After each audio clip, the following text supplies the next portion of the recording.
দর্শক আপনারা দেখতে পাচ্ছেন এখানে আমরা যেটি দেখতে পাচ্ছেন আসলে এই যে মানিকগঞ্জে আসলে বাউল আবুল সরকারের শাস্তি দাবিতে কিন্তু তৌহিদি জনতা কিন্তু মাঠে নেমে এসেছিল। এখানে কতিপয় বাউল আসলে তাদেরও পাল্টাপাল্টি কর্মসূচি দিয়েছিল এবং এখানে যারা তৌহিদি জনতা ছিল তারা আসলে তাদেরকে প্রতিহত করেছে। আমরা দেখতে পাচ্ছি একজন কথিত বাউল আসলে তাকে ধাওয়া দিয়ে আসলে স্থানীয় একটি পুকুরে নামিয়ে দেওয়া হয়েছে। দেখতে পাচ্ছিলাম দর্শক বাউলদেরকে আসলে কিন্তু ধাওয়া করে এই যে মানিকগঞ্জ স্টেডিয়ামের যে এলাকাটি আছে এখানে একটি ভবনে হয়তো তাদেরকে আটক করা হয়েছে।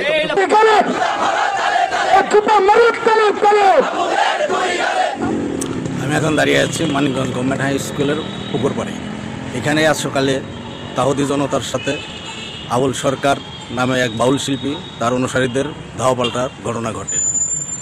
আজ নির্ধারিত ছিল তাহুদি জনতার বিক্ষোভ মিছিল এবং সমাবেশ, তারপরে বাউল শিল্পীদের একটি মানববন্ধনের কর্মসূচি ছিল। উভয় পক্ষই সকালের দিকে ধাওয়া পাল্টায় লিপ্ত হয়। এক পর্যায়ে বাউল শিল্পীরা পানিতে সাঁতরিয়ে আত্মরক্ষার চেষ্টা করে।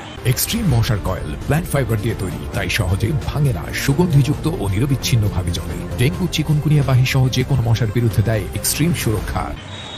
সেই সাথে তাহুদি জনতাও তাদের উপর ক্ষিপ্ত হন। তাহুদি জনতার একটাই দাবি, ইসলাম নিয়ে কটূক্তি করা আবুল সরকারের ফাঁসি না হওয়া পর্যন্ত তারা আন্দোলন চালিয়ে যাবে। অপরদিকে আবুল সরকারের অনুসারীরা তারাও বাউল শিল্পী আবুল সরকারের মুক্তি না হওয়া পর্যন্ত আন্দোলন করে যাবে বলে জানা যায়। কাবুল উদ্দিন খান।